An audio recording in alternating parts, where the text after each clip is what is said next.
Irmãos, tudo bem com vocês? Aqui é o pastor Kleber e você está no Verdades da Teologia. E hoje o estudo são os evangelhos sinóticos, ok? Vamos falar um pouquinho sobre os evangelhos sinóticos em rápidas palavras aqui no Verdades da Teologia, ok? Vamos lá?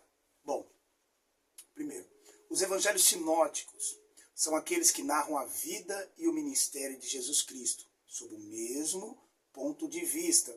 Como isso? Ponto de vista de cada evangelista, porque cada um narra uma história verdadeira e verídica, no seu ponto de vista.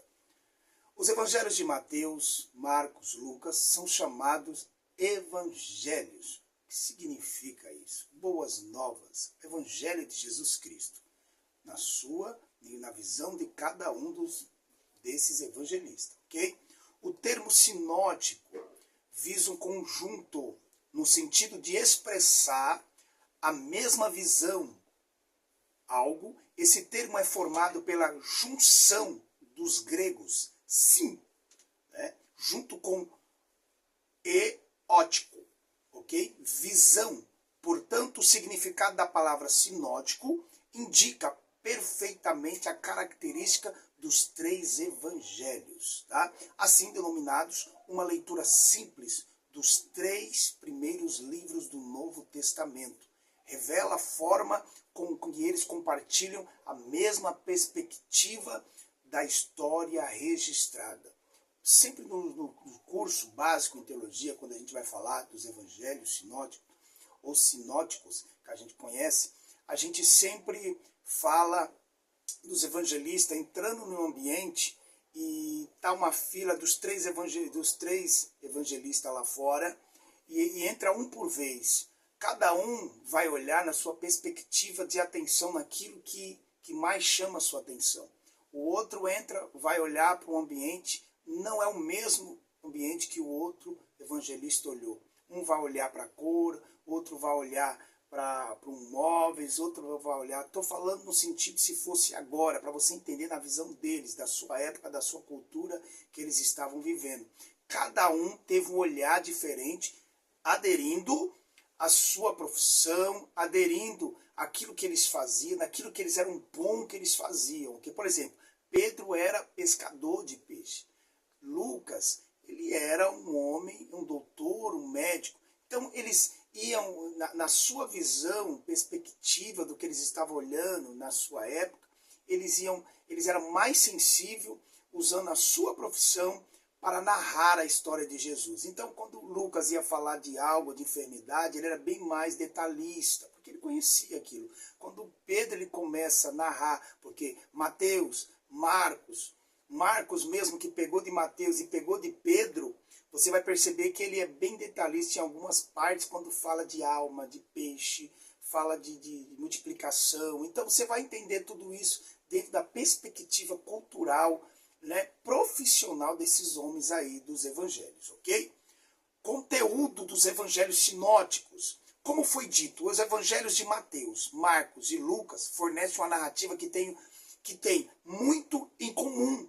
Você vai ver muita repetição, e alguns não é tão detalhista, outros, um fala nome, o outro não fala nome. Você vai ver a história da mulher de fluxo de sangue, um pouco não muito detalhado, mas quando você vai ver Marcos ou Lucas, você vai ver que já são um pouquinho mais detalhados, tá? Então, você vai perceber que é a mesma história, só que um narra com mais detalhes, outro coloca alguma informação bem mais precisa, outro não, ou outro só coloca lá alguma coisinha, mas sempre repetindo a mesma história. Por quê? Por quê? Vamos ver aqui, tá? Para a gente entender. Depois dos três evangelhos sinóticos falam sobre o ministério de João Batista, ele apresenta o profeta como sendo aquele que as escrituras falam e que seria responsável por preparar o caminho do Messias. Os evangelhos sinóticos também relatam o batismo, a tentação de Jesus no deserto. Tudo isso ocorreu antes do início de seu ministério público, ok? E faz parte da primeira seção desses livros. Em seguida, ao registrar o ministério do Senhor Jesus, os evangelhos sinóticos se concentram principalmente nos eventos ocorridos na Galileia. Eles registram o ensino de nosso Senhor e os milagres realizados por ele. Ou seja, os evangelhos vai narrar a história do nosso Senhor Jesus Cristo. Os evangelhos, porque o foco é Jesus, é a graça, a salvação, o caminho, a verdade e a vida, sua volta a buscar a sua igreja. Então você vai ver que o foco dos evangelistas, essa curiosidade de passar essa história à frente, que hoje se tornou esse best-seller, que não existe um livro mais lido no mundo como a Bíblia, eles tiveram cuidado. Afinal, os judeus são muito, eles são muito cuidadosos, né? Eles gostam de escrever sua história. Então você vai perceber isso, ok? Os evangelhos sinóticos também mostram um mestre, né? Sempre acompanhado com seus discípulos, percorrendo vários lugares, e muitas vezes eles estavam cercados de multidão. Ouviam seus discursos, os discursos, opositores que procuravam calá-lo. Esses opositores são apresentados na figura de religiosos da época, especialmente os escribas, fariseus. Você vê que esses personagens você vai ver mais nos evangelhos, tá? Você já viu aquele... Você é crente? Não, sou evangélico. Você é crente? Sou evangélico. A palavra evangélico significa pessoa que crê nos evangelhos, que lê os evangelhos, ok? Cristão são aqueles que crê em Cristo, ok?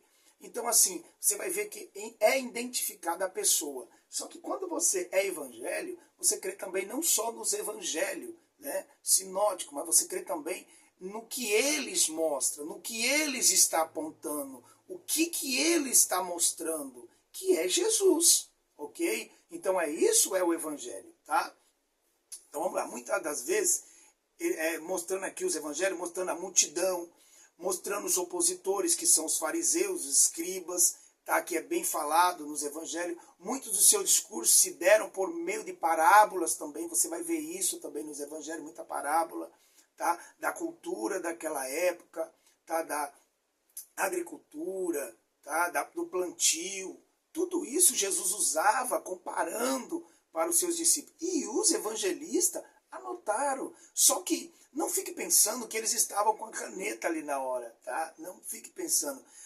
Os primeiros escritos foi de Paulo, os primeiros, na realidade. Foi de Paulo, se eu não estiver enganado, Tessalonicenses. Se eu não estiver enganado, você me corrija aí. Mas os primeiros, né, entre 40, por aí, no ano 40, aí começa os evangelhos no ano 60 e pouco para frente, ok? Então você vai ver que depois que eles começam a buscar as informações, aquilo que está à sua mente, que o Espírito Santo o lembrou, e eles começaram a colocar no papel, tá? Eles começaram a escrever, mas foi lá na frente, tá, que eles começaram a escrever, tá? Vamos lá. O clímax de toda a narrativa também apresentada de forma muito semelhante aos evangelhos sinóticos. Os 3 primeiros evangelhos retratam a viagem de Jesus a Jerusalém. Ele descreve os eventos que marcaram a semana da paixão e dão destaque ao sermão profético, né? Profético que todos já conhecem, de Jesus sobre o fim dos tempos e a instituição da ceia. Então você vai ver isso em Mateus 24, ok? A semelhança dos evangelhos sinóticos, vamos lá para mais uma parte do estudo, uma estimativa aproximada indica que Marcos possui cerca de 90% de seu material similar a Mateus. E Lucas, quase 60% do conteúdo de Mateus são encontrados nos outros sinóticos.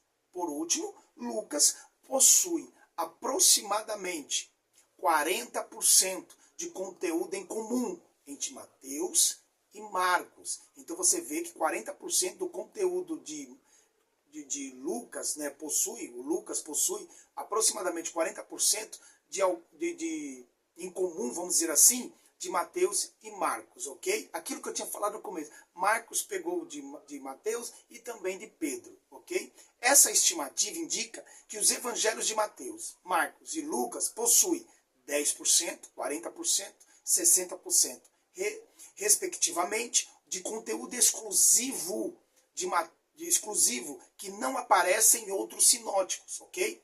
Para se ter uma ideia do que isso representa nos evangelhos de Marcos, possui no máximo 40 versículos que não são compartilhados pelos outros sinóticos. Olha só, 40 versículos que não são compartilhados com os outros sinóticos, tá bom? Eu estou falando de Mateus e Lucas, tá? Vamos lá. A narrativa sobre a cura do paralítico de Cafarnaum, um bom exemplo para quem tem interesse em comparar a semelhança entre a narrativa dos evangelhos sinóticos. Mateus 9, 1 ao 8, Marcos 2, a 1 ao 12, Lucas 5, do 17 ao 26, tá? Mas não existe apenas semelhança entre os evangelhos sinóticos. Há também diferenças pontuais.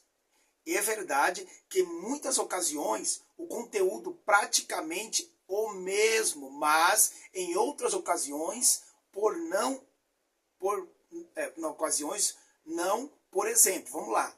Por exemplo, vamos pôr um exemplo aqui. A ordem dos acontecimentos na tentação de Jesus difere entre Mateus e Lucas. Olha só. O registro do Sermão do Monte em Mateus é muito extenso que em Lucas. O texto que trata da crucificação de Jesus possui particularidades em cada evangelho. Presta atenção. Quando comparado a Mateus e Lucas, Marcos possui uma quantidade bem menor dos ensinos de Jesus. Então você não vai ver tanto ensino no livro de Marcos, no evangelho de Marcos. Você vai ver mais em Mateus e em Marcos. No caso de ensino, estou dizendo. Marcos possui uma quantidade bem menor de ensino. Marcos, você vai ter mais em Mateus e em Lucas, tá? Corrigindo aqui, Mateus e Lucas. Marcos, o ensino é bem menor do que esses dois evangelhos de Mateus e Lucas, ok? Por que João não é considerado um evangelho sinótico? Vamos dar uma olhada?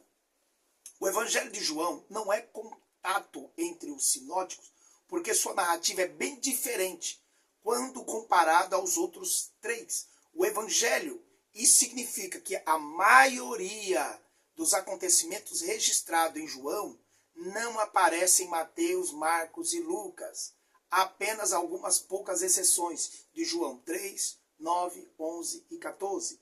E significa que João escreveu sobre a vida, ministério de Jesus, sob outro ângulo. Ele trouxe eventos inéditos, não registrados nos evangelhos sinóticos. Presta atenção. Além disso, é amplamente aceito que o evangelho de João foi escrito muito anos depois dos evangelhos sinóticos.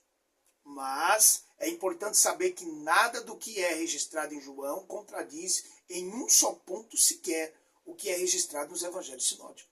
João foi escrito bem antes, tá? Muito lá na frente. Se você ver, Apocalipse foi escrito entre o ano 90 mais ou menos, tá? Vamos lá, assim 90, primeiro e etc, tá?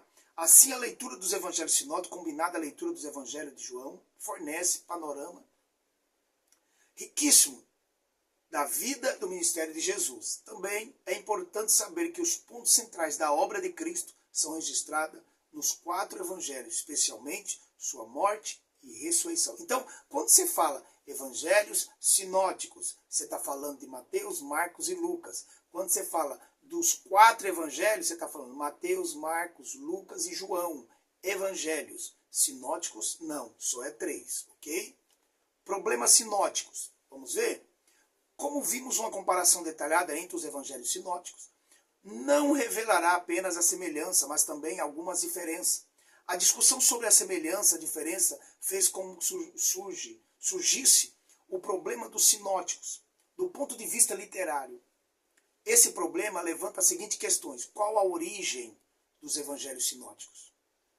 Eles surgiram independentemente uns dos outros? Ou será que seus autores fizeram uso dos textos uns dos outros? Caso isso tenha ocorrido, até que ponto eles usariam o material uns dos outros como fonte? Além disso, será que os autores utilizaram outros materiais? Não é nada fácil responder tais questionamentos. Se for admitido que os autores dos evangelhos sinóticos usaram obras de outros, isso explica a boa parte da semelhança entre eles. Mas, por outro lado, essa condição toma a diferença entre eles intrigante. Assim, o problema sinótico se concentra ainda mais, especialmente na seguinte pergunta: como explicar a semelhança e as diferenças entre esses três evangelhos? Essa pergunta fica ainda mais complicada quando entendemos que o relato acerca do ministério de Jesus constitui simplesmente a seleção Nosso Senhor desempenhou um ministério público, né, de aproximadamente 3 anos. Isso significa que a quantidade de acontecimento foi enorme. Sobre isso, em João 21, 25, lemos que faltariam livros para registrar todas as obras que Jesus fez. É possível a solução para o problema sinótico? É lógico que há. Normalmente os estudiosos respondem o problema do sinótico dizendo que Marcos foi o primeiro evangelho a ser escrito. Sim, segundo os teólogos, sim. Qualquer livro que fala sobre os evangelhos, comentarista, vão dizer que Marcos é o primeiro a ser escrito. Depois os autores de Mateus e Lucas usaram Marcos como base do seu esboço geral. Ou seja, Marcos, Mateus e Lucas usou algumas fontes de Marcos, a qual pegou de Pedro. Ok? Mas também é verdade que Mateus e Lucas possuem textos importantes que não aparecem em Marcos. Então, os estudiosos sugerem que os dois autores se velaram de uma segunda fonte. Essa segunda fonte é desconhecida, pode ter sido tanto documento escrito quanto um testemunho oral. Estudiosos geralmente referem a essa fonte como que. É uma fonte que eu vou estar falando. A primeira letra da palavra alemã, Kelly, fonte. Essa possibilidade é chamada teoria das duas fontes, ou hipótese dos dois documentos. É um documento que não temos em mão, mas é uma fonte que talvez, uma hipótese, que esses evangelistas, Mateus e Lucas, tenham buscado, pegado essas fontes, que seja oral, que seja naquela época de Jesus e muitas outras coisas que aconteceu, e escreveu, mas sempre direcionado pelo Espírito Santo. Okay? Mas a teoria das duas fontes também não é capaz de explicar todos os questionamentos. Não é. O que eu falei é uma hipótese. Tá? Questionamento relacionado à origem dos evangelhos sinóticos. Por isso, alguns estudiosos argumentam que Mateus foi o primeiro evangelho a ser escrito. Outros, por sua vez, sugerem que Lucas foi o primeiro do sinótico. Há ainda aqueles que minimizam essa discussão. Eles apontam para uma possível tradição oral muito sólida que aconteceu no surgimento dos evangelhos sinóticos.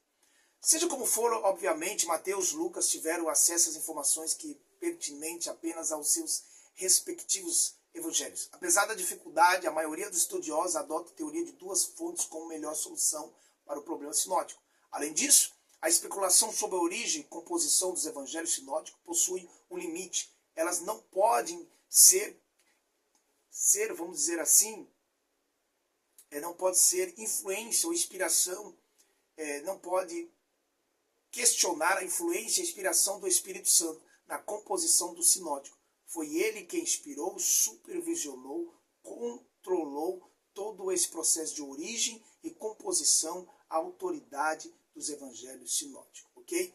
Então está aqui um breve, vamos dizer assim, resumo, tá, dos evangelhos sinóticos e os 4 evangelhos. Você pegou do começo, tá, da sua formação, você pegou, vamos dizer assim, os problemas sinóticos que tinha e que tem, alguns teólogos ficam nesse pensamento de quem pegou as informações. Nós falamos sobre também a fonte o Kelly, tá? Uma fonte que talvez esses evangelistas pegou muito mais informação para trazer para os seus evangelhos, ok? Uns falam que foi Marcos, que é primeiro, outros falam que foi Mateus, mas eu estou aqui dizendo, do nosso seminário, Verdades da Teologia, Marcos é o primeiro, Mateus e Lucas e João, ok? Essa é a sequência. Mas, para deixar, seguindo o padrão histórico, tá, organizado, tá, do nascimento de Jesus. Então você vai ver que vai pegar tudo certinho. Então, esses homens biblistas, estudiosos, né, que traduzem a Bíblia, eles deixaram tudo organizado. Afinal, a nossa Bíblia em ordem cronológica, você vai pegar uma Bíblia aí, vamos dizer, hebraica, ou Bíblia antes de chegar à nossa mão, você vai ver que nem capítulo, nem versículo, nem vírgula tinha, tá? Nem ponto. Então, assim, os massoreta que foram dar esse entendimento de palavras, tá? Para a gente poder entender ali o texto bíblico, ok? Do seu real sentido, vamos dizer, tá? Então, é isso que os evangelhos mostram. Jesus, sua história, tá? O seu ensino na perspectiva de cada evangelista, na sua visão, da sua profissão. Para você entender melhor, Mateus era o quê? Um cobrador. Mateus ele era um historiador. Mateus ele era focado no passado. Então você vê que ele era focado nas profecias. Então ele é muito mais profecia. Só para você entender, ele era um homem que fazia conta. Ele era um homem entendido em matemática. Ele cuidava de dinheiro. Então ele sabia fazer uma conta. Então ele era bem... Você vê que ele fala da matança das crianças e ele pegou essa informação de alguma fonte. Ok? De alguma fonte ele pegou isso daí. Porque em nenhum outro evangelho tem falando da matança dessas crianças. Ok? Que faz uma repetição, vamos dizer assim, um paralelo aí com a matança lá de Êxodo, ok? Quando fala lá da matança das crianças, ok? Então tá aqui mais um vídeo aqui do Verdades da Teologia com um estudo sobre os evangelhos sinóticos e os 4 evangelhos. Desde o começo, tá? Os seus problemas sinóticos e também possíveis soluções para o problema sinótico. Espero poder ter ajudado você, espero você, estudante de teologia, você, estudante de teologia, o básico aí. Se você está procurando uma escola, procure o nosso seminário Verdades da Teologia. O seminário Verdades da Teologia é isso, sempre trazendo bênção para você, a palavra de Deus, tá? Pura, um ensinamento ali com a mente aberta, sem ser religioso. Seja cristão de verdade. Seja um teólogo, seja um estudante de teologia de verdade, ok? Procure o seminário, procure um dos nossos polos, procure se você é de Angola, lá também temos polo teológico, lá com o Dr. Luzila, temos aqui também representante, aqui em Santo André, na Igreja Pentecostal Cristo Vivo, sede do pastor Luiz Sérgio, que é um dos nossos representantes, e também no Represa, aqui na Rua Pinta Silva, a qual sou eu, o professor aqui, às segundas-feiras também, ok? Então, você tem aí, quer fazer a distância? Nos procure. Você também tem a oportunidade de estudar. Mas prossiga em conhecer ao Senhor. Deus abençoe sua vida. Verdades da Teologia.